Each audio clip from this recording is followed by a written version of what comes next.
Buenas tardes. Es para mí un placer enorme estar aquí. Lamento no haber podido participar de toda la jornada. Problemas de salud y de mucho trabajo quizá me lo hayan impedido. Esperé a ver si consigo poner esto en baile. Me alegro de la ponencia de Javier porque de alguna forma enlaza esa preocupación que he visto aquí habitualmente de cuestiones muy concretas de coleccionismo en tal sitio o de dibujos con una posición mucho más teórica que va a ser la mía. Es decir, yo no voy a hablar de coleccionistas concretos, sino del coleccionismo como fenómeno cultural. ¿Se me oye bien así? ¿O me lo acerco un poco más? ¿Así bien? Es que resuena, retumba en la sala. Va a ser difícil leer en estas... Bueno, vamos a ver. El mundo de las bellas artes es hoy el de los museos y las galerías, las bienales internacionales y las exposiciones de cuadros. Ese restringido ambiente sobrevive como una isla en la que se hace presente la conciencia del pasado dentro de una sociedad cuyo valor fundante es la masividad. Deja permanecer en el siglo XXI como heterotopías culturales a la originalidad y la unicidad, valoradas a contracorriente del poderoso empuje de los medios de masas. Heterotopía. El término lo acuñó Michel Foucault en juego dialéctico con utopía para definir frente al no lugar el lugar otro, el espacio alternativo que se vuelve espejo de la cotidianidad y a la vez se segrega de ella. Así es el museo, sitio separado donde el tiempo y el movimiento habituales se suspenden porque alberga en su interior muchos pretéritos condensados en un conjunto de piezas que han sido donadas a la posteridad como regalos de épocas precedentes. Las artes son un presente del pasado, un regalo dirigido por cada momento histórico a todos los posteriores. Cuando Foucault escribió sobre los museos, conectó la heterocronía a la heterotopía. No voy a leer la cita de Foucault, pero él viene a decir que tanto el tiempo como el espacio se segregan de los tiempos y espacios habituales en los museos y en las bibliotecas para construir unos lugares otros. Él lo relaciona con otro lugar importante también como heterotopía o heterocronía, que es el cementerio. El cementerio es un lugar que está junto al nuestro, pero es otro lugar separado y que al mismo tiempo es metáfora del lugar donde vivimos. Antes de lo que suele conocerse como modernidad, y eso es lo que yo intentaba discutir un poco, Javier, antes, el arte estaba incorporado a la vida como uno de sus aspectos. El museo surgió justo cuando ese arte cesó de formar parte de lo cotidiano y tendió a aislarse en espacios metafóricos que reflejaban las cosas a distancia. Sin embargo, hay algo que conecta la era de los museos con las épocas anteriores. Una actividad en la que se fundamenta la actuación humana casi como condición de toda cultura. ¿Qué liga el museo de hoy a los enterramientos primitivos egipcios o etruscos? ¿Cuál de las componentes de la actividad museística enlaza históricamente, sin solución de continuidad, las posiciones artísticas del tercer milenio con las actitudes humanas más ancestrales? La respuesta parece servida de antemano: la colección. La disposición cosechadora y sistematizadora que los hombres hemos exhibido desde los albores de la civilización. ¿No debería entenderse la cultura misma como particular desarrollo de tal ademán recolector? Obtener objetos, ordenarlos, clasificarlos, conservarlos y restaurarlos, meditar a partir de ellos, aprender a gozarlos con los sentidos, coleccionarlos en suma, no a otra cosa llamamos cultura. La colección aparece como conexión de los museos del siglo XXI con los rituales arcaicos. Julius von Schlosser iba un paso más adelante al ligar el impulso coleccionista con el conjunto de la vida animal. Y esta cita de Schlosser, sí la voy a hacer, es muy cortita. Decía Schlosser: quien acometiera la empresa de escribir una historia del coleccionismo desde sus orígenes y con todas sus variadas modificaciones y protuberancias, y este sería un tema interesante tanto desde el punto de vista psicológico como desde el histórico, cultural, no debería descender a la Gazza Ladra. La Gazza Ladra es una ópera de Rossini en la cual una urraca va robando elementos y coleccionándolos en su nido hasta que finalmente roba una cruz, que es la trama de toda la ópera, hasta que todo el mundo se da cuenta que la verdadera ladrona ha sido la urraca, la Gazza. Y a las múltiples y singulares observaciones que se hayan realizado sobre el impulso coleccionista en el ámbito del mundo animal, investigaciones como la de Karl Gross sobre los juegos de los animales ponen de manifiesto que se podría llegar a algunas conclusiones en este campo. Fin de la cita de Schlosser. Surge ahí un nudo teórico de fondo, puesto que la colección enlaza las actitudes de un príncipe renacentista con las de un empresario del siglo XX y la gestión de un museo del XXI, ¿qué diferencias existen entre estos dos últimos casos y todos los anteriores? Una de ellas destaca por encima de las demás: la accesibilidad del público. Podríamos decir que el coleccionista moderno y posmoderno participa plenamente del fenómeno más importante de los tiempos recientes: la democratización de la cultura, la publicidad del arte, la irrupción de las masas en el panorama del saber para ocupar el lugar del destinatario por excelencia, la disponibilidad de las obras legadas por la historia para cualquiera que desee acceder a ellas. Podría argumentarse que eso no es cierto, pues la actitud del coleccionista es estrictamente privada y solo tiene que ver con el deseo de gozar individualmente las piezas adquiridas, sintiendo en su interior la superioridad de su gusto respecto a los demás mortales y señalando así una distancia con el vulgo.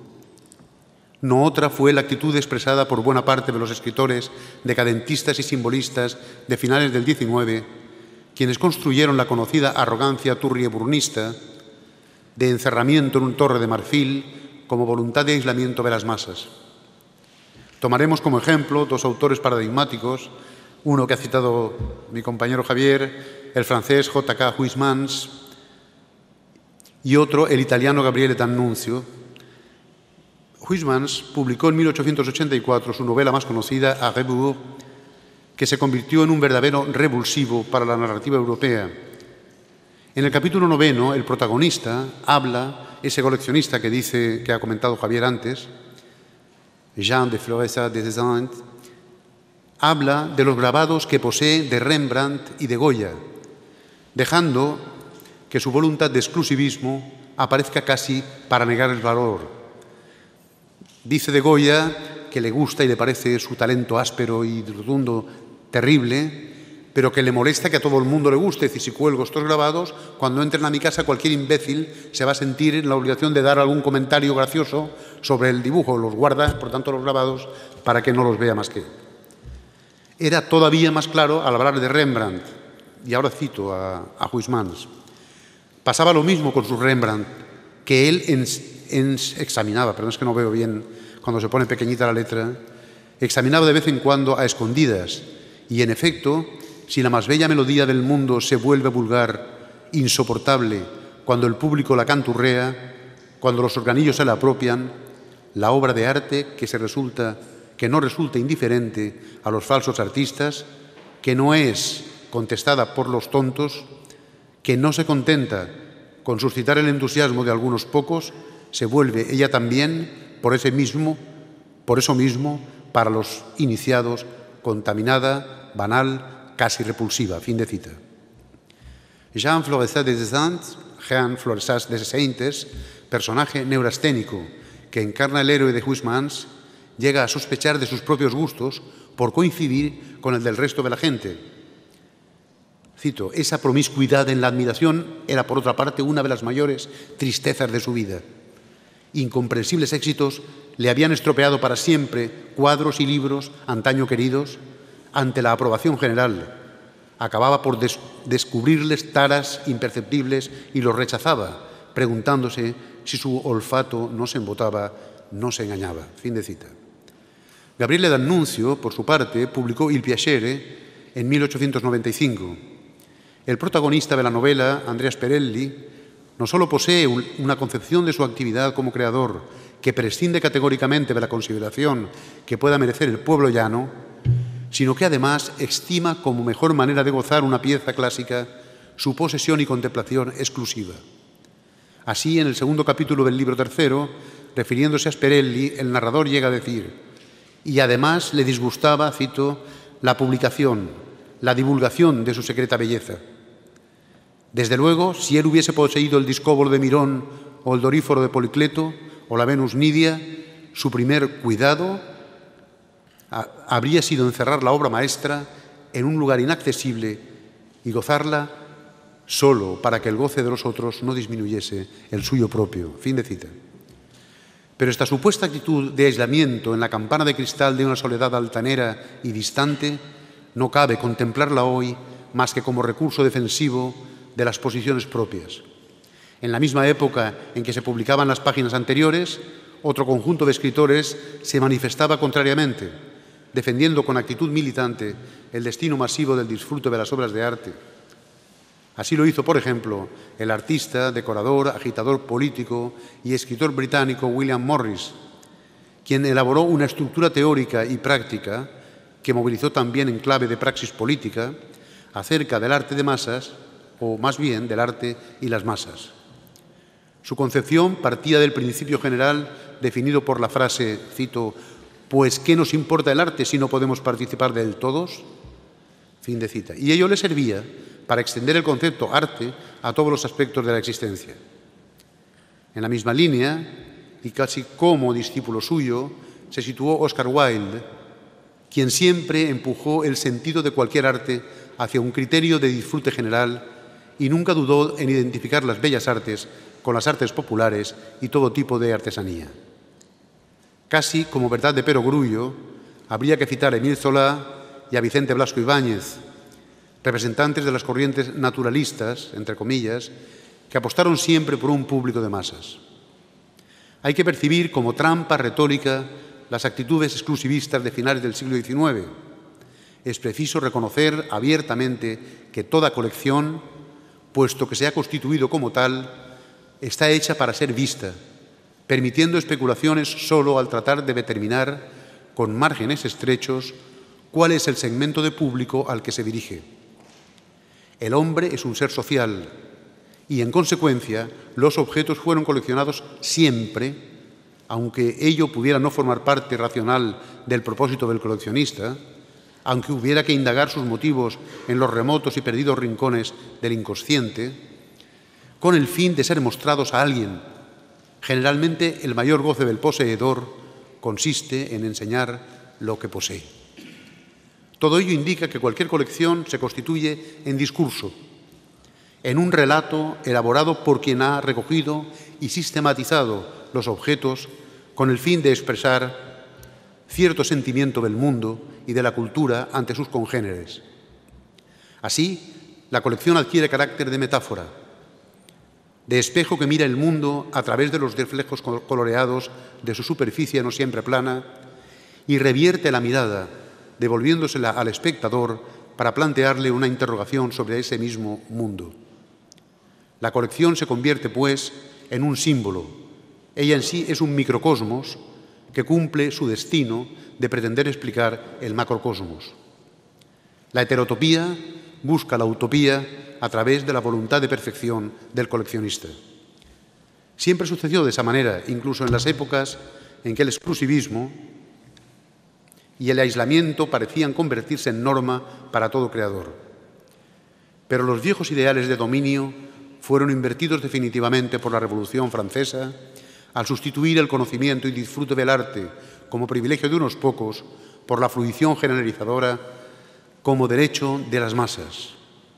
Todo ello reafirma el papel de la colección en su continuidad sustancial como síntoma de construcción de la cultura humana. ¿Qué es, pues, una colección? ¿Cómo caracterizarla? ¿Cómo situarla en el actual espectro cultural? Christophe Pomian la definió como un grupo de objetos que, situado temporal o permanentemente al margen del mercado, está sometido a una especial vigilancia y protección con el fin de ser expuesto a la mirada de los dioses o de los hombres. Santos Zunzunegui comentó a propósito de la definición de Pomian que las condiciones que proponían eran evidentemente satisfechas tanto por los coleccionistas particulares como por los de los museos. Es preciso reconocer la certidumbre de dichas afirmaciones, pero si bien siempre ha sido así, también hace falta constatar que la importancia del discurso del coleccionista dio un salto cualitativo durante el pasado siglo XX. Centuria de las vanguardias, época de culminación del reinado de la diosa razón, 100 años que pretendieron revolucionar el infierno para llegar más allá de lo que los tiempos permitían.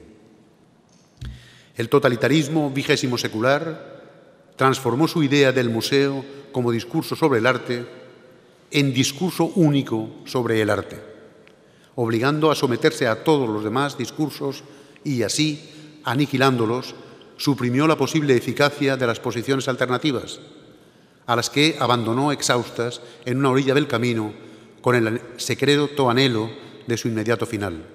Tiene 5 minutos. Pues acabaré rápido. Fue precisamente el coleccionismo privado quien suscitó una oposición estructural al discurso único y obligatorio. Resistió afirmando su propio justo contra las corrientes dominantes en la dimensión pública.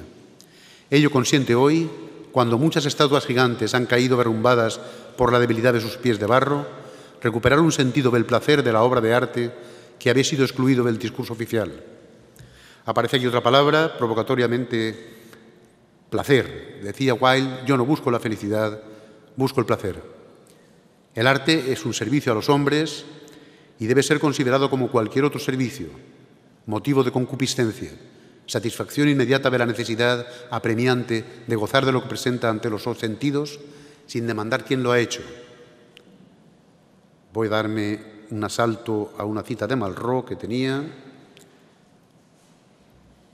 Y ahora, de la misma manera que los artistas y los coleccionistas de arte elaboran sus obras o su recopilación con la mirada puesta en el museo, es decir, con el deseo de construir un espectáculo futuro a partir de su particular cosecha de piezas, o cuando menos, de donar sus obras a una institución semejante, los espectadores desean poder disponer de los cuadros a su antojo, o sea, reclaman exposiciones frecuentes de las obras de propiedad privada, no solamente para gozarlas, sino también para reconocerse partícipes del acontecimiento cultural que representan. El discurso coleccionista abarca, pues, hoy tanto a pintores y escultores como a los propietarios de sus obras, todos ellos partícipes de esta sociedad de masas en la que lo público y lo privado tienden progresivamente a confundirse, de la misma manera que un programa televisivo, suministrando al discurso recolector un sentido opuesto al tradicional capricho y asentándolo como conciencia de la colectividad que representa. La posmodernidad implica valoración diferenciada de los objetos del pasado y toda colección, dopo Foucault, supone un sistema de apertura hacia el mundo como discurso elaborado y al tiempo como una cerrazón de concepciones, un criterio excluyente que se aísla de los demás discursos y por ello mismo deviene absolutamente penetrable, expresando a gritos su necesidad de conexión osmótica, su voluntad inapelable de mezclar los fluidos internos con todos los que aparecen en el horizonte. Y termino.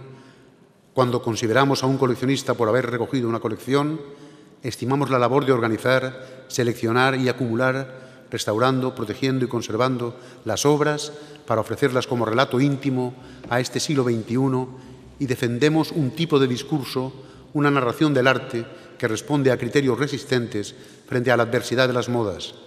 Un tipo de opinión que sirve hoy para apoyar la revisión de la historia en términos deconstructivos, sosteniendo unas tesis culturales que apuntan hacia el futuro de una Europa en que las naciones se resuelvan muy fundamentalmente a través de su empuje idiomático y cultural. Muchas gracias. Muchas gracias.